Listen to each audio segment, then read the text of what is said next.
As অথবা সিন্সের অর্থ যেহেতু, বিকজ শব্দের অর্থ কারণ। এদের ক্ষেত্রে দুটি নিয়ম মনে রাখবেন।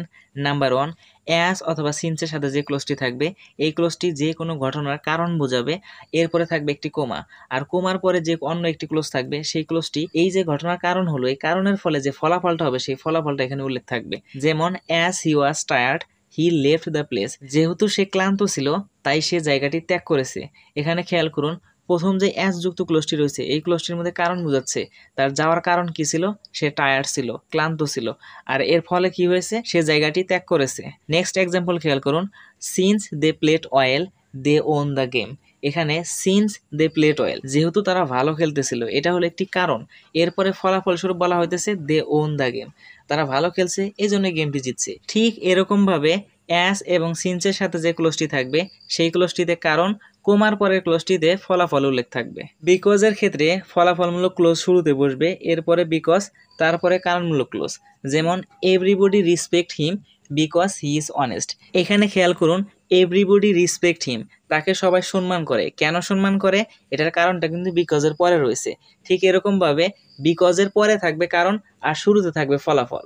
Next example, he came first in the class because he studied a lot.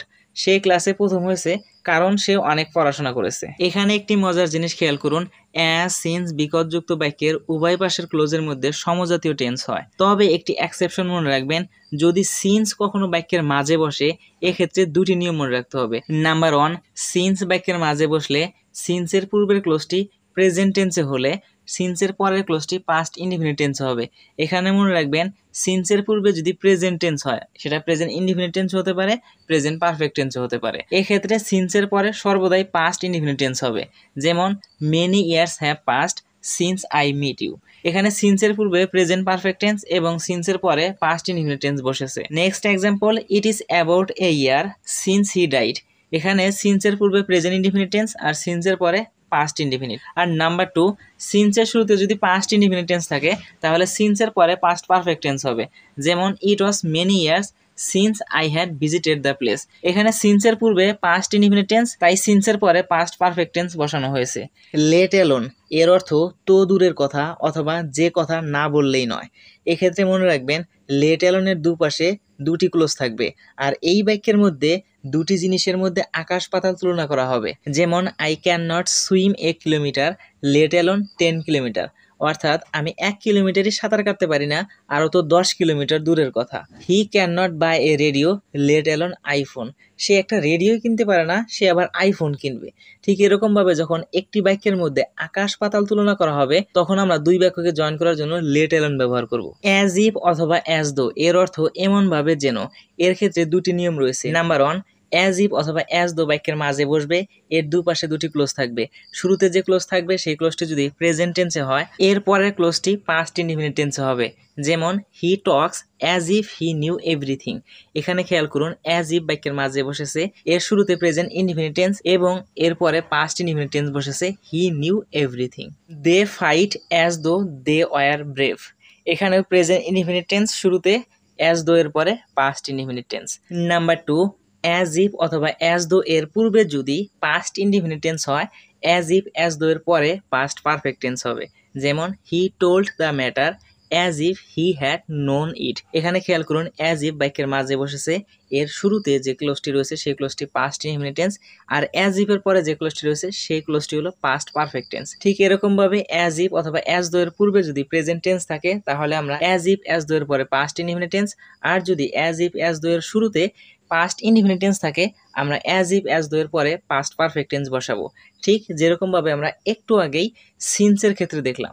I wish, I fancy, I like, would that এদের অর্থ যদি এমন হতো। এদের ক্ষেত্রে দুটি জিনিস মনে রাখবেন। Number 1, I wish, I fancy, I like, would that এদের পরে সাবজেক্ট বসে ভার্বের ভি টু ফ্রম সর্বশেষ আদার ওয়ার্ড। যেমন I wish I stood first in the exam.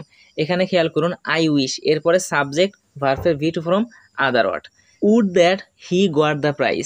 এখানে উড দ্যাট এরপরে সাবজেক্ট ভার্বের V two from other word. Number 2, I wish, I fancy, I like, would that এদের পরে subject বসে auxiliary verb হিসেবে were, could be, would be এরপরে other word বসতে পারে। যেমন I wish I were a king. এখানে আই উইশ এরপরে সাবজেক্ট অক্সিলারি ভার্ব ওয়্যার এরপরে other word. I fancy he were my best friend, এখানে আই ফ্যান্সি এরপরে subject auxiliary verb were other word.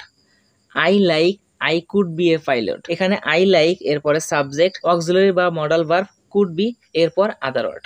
No sooner had dot dot then, hardly had dot dot when, scarcely had dot dot when অথবা before, এদের অর্থ এটি হতে না হতেই তারপর।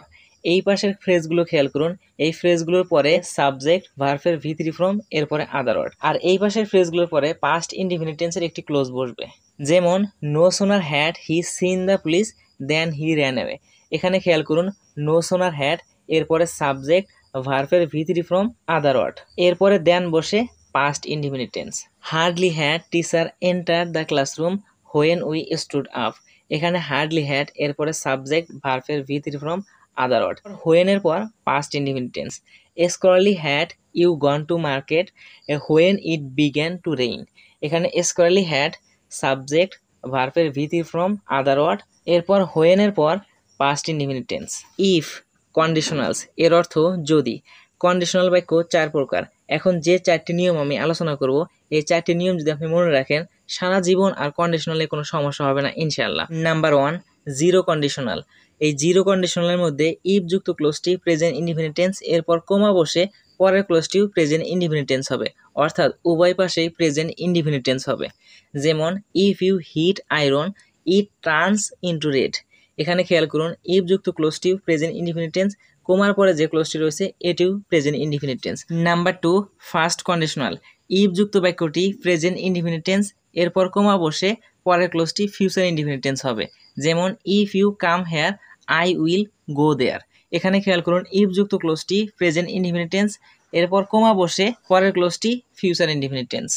নাম্বার 3 সেকেন্ড কন্ডিশন, সেকেন্ড কন্ডিশনের মধ্যে ইফ যুক্ত বাক্যটি পাস্ট ইনডিফিনিট টেন্স এরপর কমা বসে ফিউচার পাস্ট অর্থাৎ মোডাল ভার্বের ক্যানের কুড মের মাইট উইলের উড বসে ভার্বের বেস ফর্ম এরপর other word.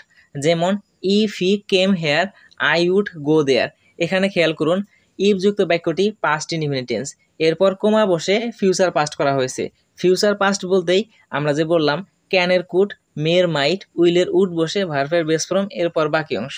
Number 4 third condition বা মিক্সড কন্ডিশনাল, এই থার্ড বা মিক্সড কন্ডিশনের মধ্যে ইফ যুক্ত ক্লোজটি পাস্ট পারফেক্ট টেন্স এরপর কমা এর পরে ফিউচার পাস্ট পারফেক্ট টেন্স হবে। ফিউচার পাস্ট বলতে আমরা ক্যানের কুড মের মাইট উইলের উড জেনে আসলাম, আর এই কুড মাইট উডের পরে হ্যাভ বসে ভার্বের ভি3 ফর্ম সর্বশেষ অবজেক্ট বসালেই ফিউচার পাস্ট পারফেক্ট হয়ে যায়। যেমন if he had come here I would have gone there, এখানে বাক্যটি ভালো করে খেয়াল করুন ইফ এর পরে হি হ্যাড কাম হেয়ার এটি হলো পাস্ট পারফেক্ট টেন্স এরপরে কোমা এরপরে I would have gone there, এখানে উড হলো পাস্ট মোডাল এরপরে হ্যাভ বসে ভার্বের ভি3 সর্বশেষ other word. Relative pronoun, relative প্রোনাউনের মধ্যে 3টি রিলেটিভ প্রোনাউন মনে রাখবেন হু হুইজ দ্যাট। হু ব্যবহার হয় ব্যক্তিবাচক সাবজেক্টের জন্য, হুইজ ব্যবহার হয় বস্তুবাচক সাবজেক্টের জন্য, আর দ্যাট ব্যক্তিবাচক এবং বস্তুবাচক উভয় সাবজেক্টের ক্ষেত্রে ব্যবহার হতে পারে। তবে হুইজ এবং হু এই দুটি ভালো করে মনে রাখবেন। এদের স্ট্রাকচার হলো প্রথমে একটি ক্লোজ থাকবে হু হুইজ দ্যাট, দুটি ক্লোজের মাঝখানে বসবে এরপরে ভার্ব বসে আদার ওয়ার্ড। যেমন I saw the man who was catching fish, এখানে খেয়াল করুন আই স দ্য ম্যান এই ক্লোজের মধ্যে যে অবজেক্টটি রয়েছে সেই অবজেক্টটি হলো দ্য ম্যান, এটি একটি মানুষ অর্থাৎ ব্যক্তিবাচক সাবজেক্ট, এই জন্য আমরা হু হুইজ দ্যাট এর মধ্যে ব্যক্তিবাচক সাবজেক্ট হিসেবে হু নিয়েছি, এরপরে আমরা ভার্ব লিখে বাক্যটি লিখে দিয়েছি was catching fish. The writer took a cabin which was small, এখানে খেয়াল করুন the writer took a cabin, a cabin হলো একটি বস্তু, এই জন্য আমরা হুইজ ব্যবহার করব এরপর ভার্ব লিখে বাকি অংশ। This is the house that he wants to buy, এখানে খেয়াল করুন দ্য হাউস একটি বস্তুবাচক অবজেক্ট এরপরে আমরা দ্যাট ব্যবহার করেছি, এখানে তো হুইজ বসানোর কথা ছিল। দ্যাট বস্তু এবং ব্যক্তি উভয় ক্ষেত্রেই বসতে পারে, এটা কখন ব্যক্তি কখন বস্তুর ক্ষেত্রে বসবে এটা যখন আপনারা প্র্যাকটিস করবেন তখন আপনারা নিজেরাই বুঝে যাবেন। তবে এখন আপনারা এটা নিয়ে কোনো মাথা ব্যথা করার কোনো কারণ নেই, আপনি শুধু হুইজ আর হুর ব্যাপারটা মনে রাখেন, বাকিটুক প্র্যাকটিসের সাথে সাথে ক্লিয়ার হয়ে যাবে। সর্বশেষ নাম্বার 20 ইনস্পাইট অফ অথবা ডিসপাইট এর অর্থ সত্ত্বেও। এক্ষেত্রে মনে রাখবেন ইনস্পাইট অফ অথবা ডিসপাইটের পরে নাউন, নাউন ফ্রেজ বা জিরানের পরে আদালত বসে একটি কোমা, আর কোমার পরে যে ক্লোজটি বসবে সেই ক্লোজটি এই ইনস্পাইট অফ অথবা ডিসপাইটের সাথে যে ক্লোজটি বসেছে এই ক্লোজের বিপরীত অর্থ প্রকাশ করবে। যেমন in spite of his coming on time all insulted him. এখানে খেয়াল করুন ইনস্পাইটের পরে নাউন ফ্রেজ বসানো হয়েছে আর এর পরে কোমা বসে বিপরীত অর্থবোধক ক্লোজ বসানো হয়েছে। Despite my illness I attended the party. এখানে খেয়াল করুন ডিসপাইট মাই ইলনেস, আমি অসুস্থ থাকা সত্ত্বেও আই অ্যাটেন্ডেড দ্য পার্টি, আমি পার্টিতে জয়েন করেছিলাম। এখানে খেয়াল করুন আমি অসুস্থ ছিলাম, এই কারণে কি করব, সাধারণত আমি পার্টিতে জয়েন করব না, এটা হলো সাধারণ কথা। কিন্তু আমি যে কথাটা ডিসপাইট বা ইনস্পাইটের মধ্যে বলবো তার বিপরীত অর্থ এখানে প্রকাশ করতে হবে কোমার পরে, এজন্য আমি এখানে লিখলাম আই অ্যাটেন্ডেড দ্য পার্টি, আমি অসুস্থ থাকা সত্ত্বেও আমি পার্টিতে অ্যাটেন্ড করেছিলাম। ঠিক এরকমভাবে ইনস্পাইট অফ অথবা ডিসপাইট যুক্ত শব্দের মধ্যে আমরা কোমার পরে বিপরীত অর্থবোধক শব্দ ব্যবহার করব। এই ছিল কমপ্লিটিং সেন্টেন্সের 20টি গুরুত্বপূর্ণ নিয়ম। আশা করি এই 20টি নিয়ম যদি তুমি ভালো করে আয়ত্ত করো তাহলে শুধু এসএসসি এইচএসসি নয় চাকরির পরীক্ষাতেও কমন পাবে ইনশাআল্লাহ।